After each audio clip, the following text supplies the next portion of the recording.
मैं हूं आपका जीव विज्ञान शिक्षक और आप देख रहे हैं मेरा YouTube channel biology extra. Dear students, हम लोग पढ़ रहे थे मियोसिस सेल डिवीजन और आज का यह वीडियो इसका तीसरा वीडियो है। इसके पहले हमने पार्ट 1 का अध्ययन कर चुके हैं जिसमें मियोसिस सेल डिवीजन से संबंधित इंट्रोडक्शन का अध्ययन हमने किया हुआ था, उसकी मेथड का अध्ययन किया हुआ था कि मियोसिस को कितने भागों में बांटा जाता है और इसकी कौन कौन सी प्रावस्थाएं और उप प्रावस्थाएं होती है।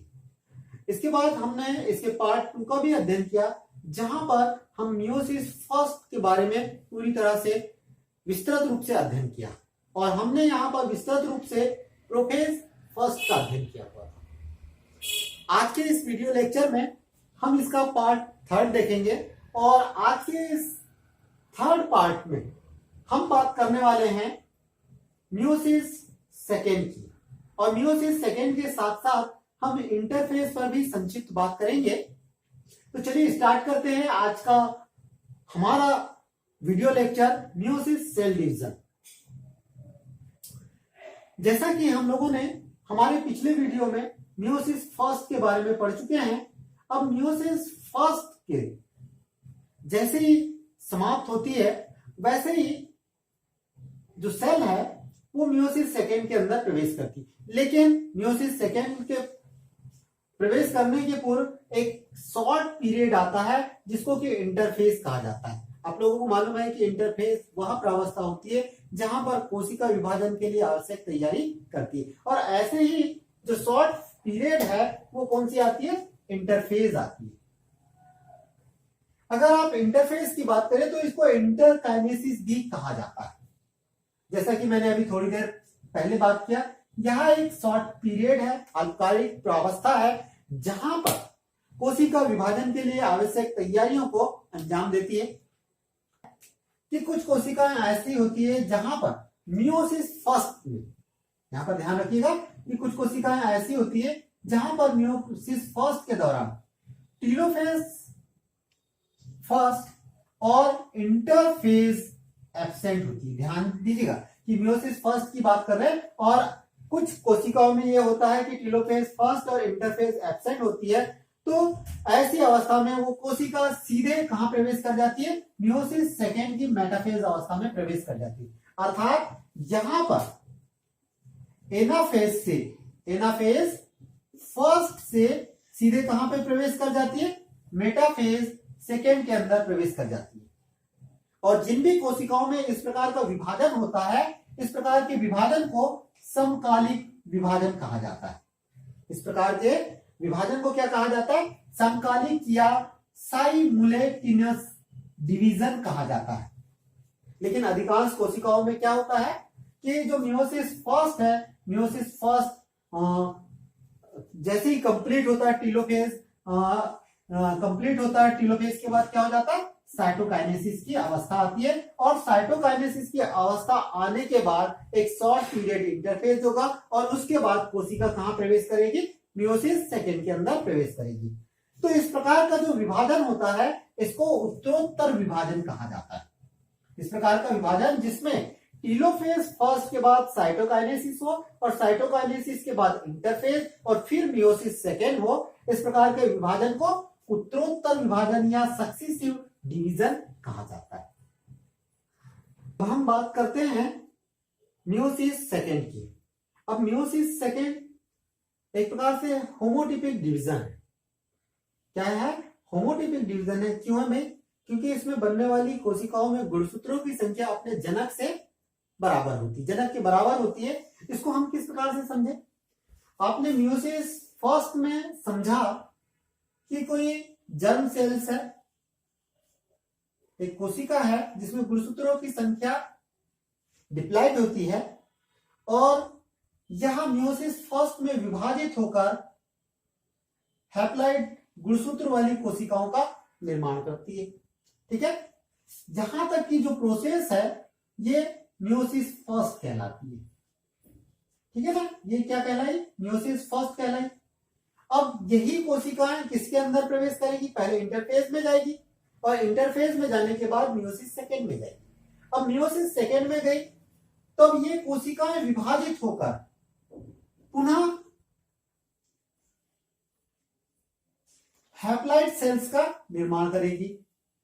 ये हैप्लॉइड सेल और ये भी कैसी हो गई, हैप्लॉइड सेल। अर्थात हम ये देखते हैं कि मियोसिस कोशिकाओं में, मियोसिस सेल डिवीजन में, मियोसिस सेकेंड सेल डिवीजन में बनने वाली कोशिकाओं में गुणसूत्रों की संख्या अपने जनक के बराबर होती है। इस कारण से इस प्रकार के डिवीजन को होमोटिपिक डिवीजन कहा गया है। मियोसिस सेकेंड को हम दो भागों में बांट सकते हैं, कैरियोकाइनेसिस और साइटोकाइनेसिस। कैरियोकाइनेसिस की बात करें तो केंद्रक का विभाजन अर्थात गुणसूत्रों का विभाजन कैरियोकाइनेसिस के अंतर्गत होता है और इसके अंतर्गत मुख्य रूप से चार प्रावस्थाएं आती हैं, prophase second, metaphase second, anaphase second और telophase second. Telophase second complete होने के बाद अर्थात कैरियोकाइनेसिस की क्रिया समाप्त होने के बाद साइटोकाइनेसिस की क्रिया होती है और साइटोकाइनेसिस की क्रिया वह क्रिया है जिसमें केंद्रक द्रव्य साइटोप्लाज्म के विभाजन के साथ कोशिका भी विभाजित हो जाती है। चलिए अब हम इसके बाद इसकी स्टेप बाय स्टेप को समझे। हमने देखा कि इंटरफेस से आने के बाद कोशिका प्रोफेज सेकेंड के अंदर प्रवेश करती है और जब प्रोफेज सेकेंड के अंदर प्रवेश करती है तो हम ये देखते हैं कि यहाँ पर इसका जो केंद्रक है, केंद्रक का आकार काफी बड़ा होता है। यहाँ पर जो न्यूक्लियोलस है वो स्पष्ट होती है, यहाँ पर ये न्यूक्लियोलस जो है स्पष्ट होती है, साथ ही सेंट्रियोल भी काफी स्पष्ट दिखाई देता है। कोशिका का जो आकार है वो बड़ा होता है और यहाँ पर पाए जाने वाले जो गुणसूत्र हैं स्पष्ट रूप से लंबे पतले कुंडली धागों के रूप में दिखाई देते हैं और ये एक स्थान पर, अब यहाँ पर ध्यान रखिएगा कि ये होमोलोगस क्रोमोसोम के जोड़ों में से एक गुणसूत्र की बात हो रही है। तो यहाँ पर ये जो गुणसूत्र है इनके क्रोमेटिड आपस में क्रोमेटिड बटे हुए दिखाई देते हैं, लेकिन ये क्रोमेटिड आपस में एक स्थान से जुड़े होते हैं और ये किस स्थान से जुड़े होते हैं, सेंट्रोमियर से जुड़े होते हैं। जैसे ये प्रोफेज सेकेंड के अवस्था में प्रवेश करती है, इसमें पाए जाने वाली जो न्यूक्लियर मेम्ब्रेन है ये विलुप्त होने लग जाती है, न्यूक्लियोलस विलुप्त होने लग जाती है और अंत में विलुप्त हो जाती है। इसका सेंट्रियोल दो भागों में बढ़ जाता है तथा अपोजिट पोल की ओर चला जाता है। अब यहाँ पर गुणसूत्र मध्य में आने लग जाते हैं। तो ये सारी की सारी बातें जो है वो प्रोफेज सेकेंड के अंदर होती है। अब प्रोफेज सेकेंड के बाद यहां से मेटाफेज सेकेंड के अंदर प्रवेश करती है। मेटाफेज सेकेंड की बात करें तो जो गुणसूत्र होते हैं वो मध्य में आ चुके होते हैं। मेटाफेज की मुख्य विशेषता ही है कि गुणसूत्रों का मध्य में आना। अब चूंकि गुणसूत्र मध्य में आ चुके हैं तो इनका जो सेंट्रोमियर वाला भाग है वो बीचों बीच में है, जबकि इसका क्रोमेटिड वाला जो भाग है वो इस ध्रुवों की ओर होता है। न्यूक्लियर मेम्ब्रेन पूरी तरह से विलुप्त हो चुकी है, सेंट्रियोल दो भागों में विभाजित होकर स्पिंडल फाइबर का फॉर्मेशन कर चुका है, न्यूक्लियोलस एब्सेंट हो चुकी है, अर्थात गुणसूत्र अब कहां पर आ चुके हैं, मध्य वाले भाग में आ चुके हैं। इस अवस्था के अंत में स्पिंडल फाइबर में तर्कु तंतुओं में खिंचाव उत्पन्न होता है और खिंचाव उत्पन्न होने के कारण इसका जो सेंट्रोमियर है वो अपोजिट पोल की ओर खींचना शुरू हो जाता है और अंत में अपोजिट पोल की ओर खिंचाव के कारण सेंट्रोमियर दो भागों में टूट जाता है। अर्थात आपने देखा था कि गुणसूत्र जो है दो क्रोमेटिड से मिलकर बना हुआ है, तब ऐसी अवस्था में सेंट्रोमियर के विभाजित हो जाने की वजह से ये दोनों क्रोमेटिड एक दूसरे से अलग हो जाते हैं और ध्रुवों की ओर जाने लग जाते हैं और एनाफेज सेकेंड के अंत तक ये ध्रुवों पर पहुंच जाते हैं। एनाफेज सेकेंड के सबसे बड़ी विशेषता क्या है कि जो गुणसूत्र कहां पहुंच जाते हैं, ध्रुवों पर पहुंच जाते हैं।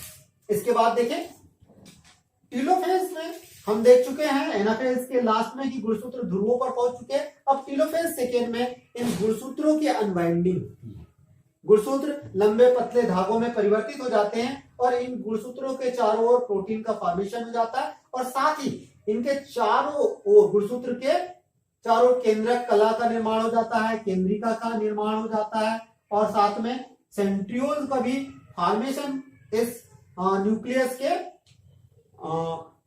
न्यूक्लियस के एक और हो जाता है, अर्थात एक कोशिका में 2 न्यूक्लियस अब बन चुके होते हैं। ये सारी की सारी जो क्रियाएं हैं ये टेलोफेज सेकेंड में होती है।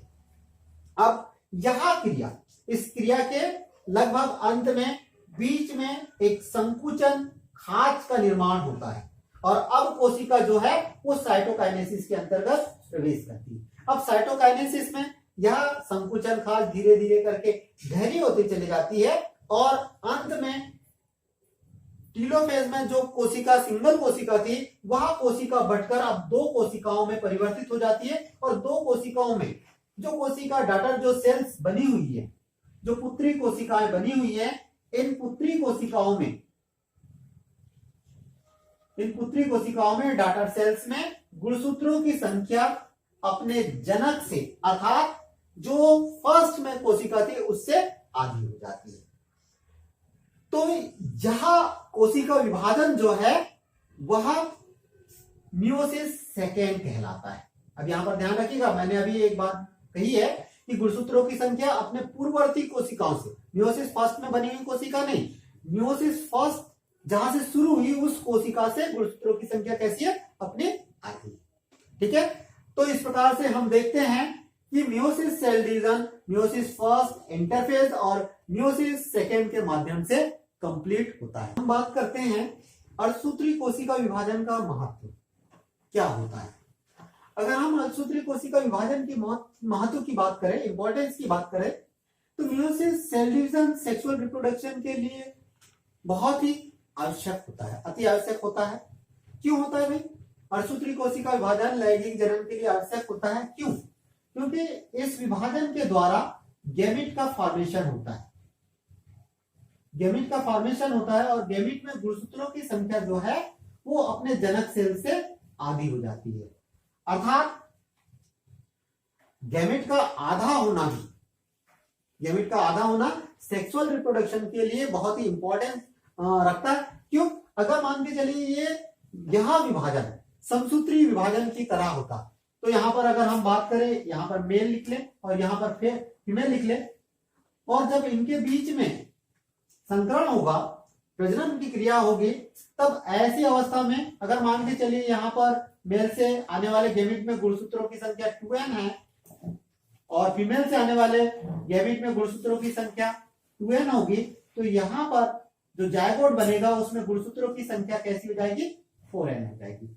और यही क्रिया जब आगे बढ़ेगी तो एक समय ऐसा आएगा जब कोशिका के अंदर गुणसूत्रों की संख्या लगातार बढ़ते चली जाएगी और इसी समस्या का जो समाधान है वह सेक्सुअल रिप्रोडक्शन के समय होने वाला मियोसिस सेल डिवीजन है। ठीक है ना? चलिए अब देखें, इस मियोसिस सेल डिवीजन की क्रिया के द्वारा गुणसूत्रों की संख्या आधी हो जाती है, जैसा कि अभी हमने बात किया।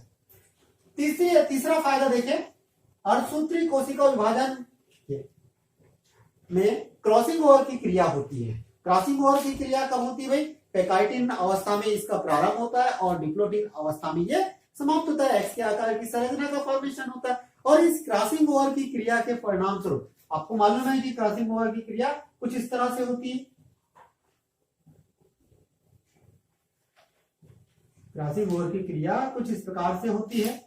यहां पर आप देखें, यहां पर ये जो एक्स के आकार की जो संरचना बनी है, यही एक्स के आकार की संरचना जो है वो कियाज्मेटा कहलाते हैं। क्रॉसिंग ओवर की क्रिया होती है, अर्थात एक गुणसूत्र में उपस्थित जीन्स इस क्रॉसिंग ओवर की क्रिया के फलस्वरूप दूसरे गुणसूत्र में चले जाते हैं। एक गुणसूत्र का आधा भाग दूसरे गुणसूत्र के आधे भाग से जुड़ जाता है, तो यहाँ पर क्रॉसिंग ओवर की क्रिया संपन्न होती है, अर्थात नए लक्षणों वाले जीवों के उत्पन्न होने की संभावना बढ़ जाती है।